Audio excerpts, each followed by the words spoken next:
You just can't see it. Well, friends, I can tell you who can see it. All the people around you. The people who work with you. Friends, I'd like to sum up my thoughts to you today in a single phrase. And it may not sound profound at first, but I believe if you put these words into practice, everything you do will get better for God's glory in your life today and in your ministry tomorrow. Here's my observation. Wise leaders listen. Wise leaders listen. Friends, I found this to be true in all aspects of leadership, personal, professional, pastoral. Wise leaders listen to feedback. So let me ask you, do you have a trusted truth teller in your life today? Someone who's not afraid to tell you when they think you're wrong? Someone who can offer candid insight into your attitudes and your actions? If you're not sure, you probably don't. Proverbs 19:20 reads, "Listen to advice and accept discipline, and in the end, you will be counted among the wise." The Proverbs tell us the wisest men and women listen and learn in order to become wiser. And they aren't merely looking for tips or tweaks, they're searching for discipline. The book of Proverbs was originally written in Hebrew, and the word discipline here translates the Hebrew word musar. Musar means instruction or teaching, but it's teaching in the context of correction. And the wise treat it like treasure. Throughout Proverbs, wisdom is personified as a woman, and Proverbs 8:10, woman wisdom says, "Choose my instruction instead of silver, knowledge rather than choice gold." Instruction, musar, which implies correction, is better than riches. Proverbs 6:23, "For this command is a lamp, this teaching is a light, and correction and instruction are the way to life." In this verse, we find that word alongside a synonym. Instruction, in this proverb, translates the word musar. Correction translates the word tochachat. Can you say that with me? Tochachat. Now you see, it's easier to say tochachat than it is to receive tochachat. This word's often translated rebuke or reprimand, but as hard as it may be to hear a rebuke, Proverbs says it's the way to life. Proverbs 4 goes further. Verse 13, "Hold on to instruction, do not let it go. Guard it well, for it is your life." Again, this isn't referring to the gentle guidance of a tutor. Musar is discipline and correction. Proverbs 15, verse 31 summarizes the principle. "Whoever heeds life-giving correction will be at home among the wise." In essence, the sages who wrote the book of Proverbs say, wise leaders listen. Wisdom in the book of Proverbs has little to do with talent or training or intellect, as important as those traits may be.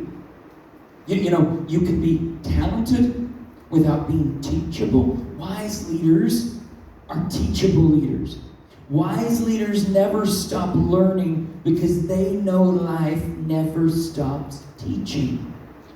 A sign of the wise is they know they don't have everything figured out.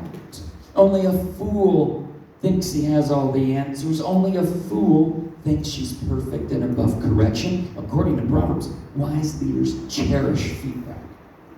But friends, whatever you do, don't make the mistake of assuming you're a teachable person. You may, in fact, be teachable in many areas of life, but resistant to feedback in others. How willing are you to see how you're contributing to the communication problem you have with your friends? How willing are you to see how you've enabled the poor performance of the people around you? Proverbs 25, verse 12. like an earring of gold or an ornament of fine gold, is a wise man's rebuke to a listening ear. Wise people cherish feedback. Often we resist feedback because of a subconscious fear of looking dumb or feeling unwise. But friends, this is essential. Wise people are more concerned about being wise than looking wise. And wise people are more concerned about being wise than feeling wise. They aren't obsessed with perception management. They're more concerned about reality. Proverbs 12, verse 1 says, whoever loves discipline loves knowledge, but whoever hates correction is stupid. Stupid translates the Hebrew word ba'ar. It refers to a person who lacks the ability to reason like a human. See, the person who hates correction has the rationale of a beast. Now, of course, nobody likes to hear something bad about themselves. Nobody likes to have their flaws brought into the light. It's humbling and sometimes humiliating. The truth often hurts. But my friends, if it's true that I have a problem with anger or arrogance or alcohol, and I love the people around me, then I need to hear that truth.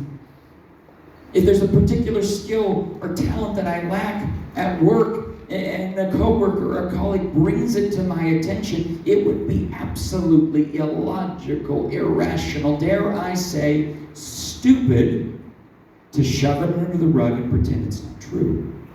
Especially if I care about the organization, or the relationship, or my soul. According to the book of Proverbs, wise people love truth, even when the truth is difficult to hear. Now, do you know what a rumble strip is? You may not have a word for it here in your country.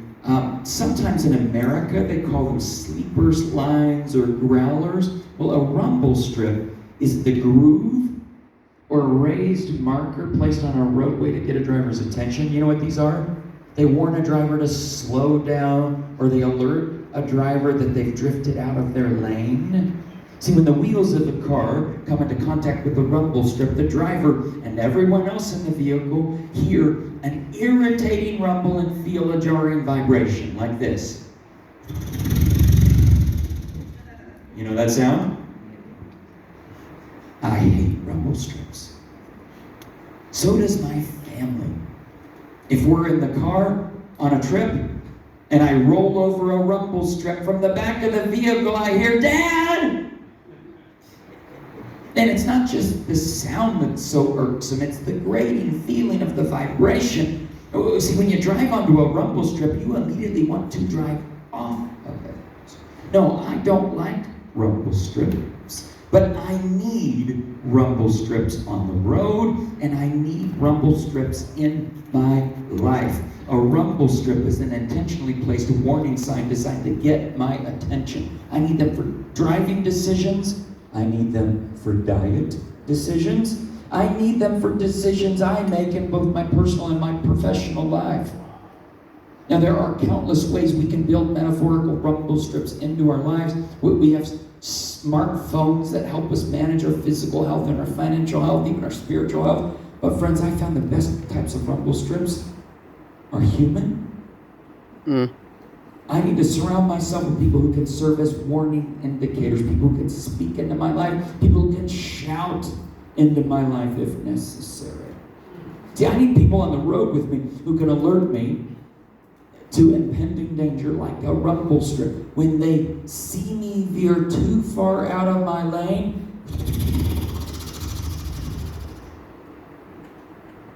nobody likes the feeling of unexpected running over a rumble strip, but a rumble strip might be the difference between you and a ditch, or you and oncoming traffic.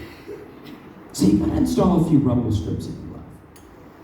And I want to illustrate this principle with a story from the life of King David. As some of you know, David traveled a tumultuous journey from the pastures of Bethlehem to the palace in Jerusalem. David was the man after God's heart who wrote many of the Psalms in the Bible. But did you know David didn't finish well? According to the narrator, 1st and 2nd Samuel, David's leadership ends in disaster. Now, we don't get a lot of details about his decision.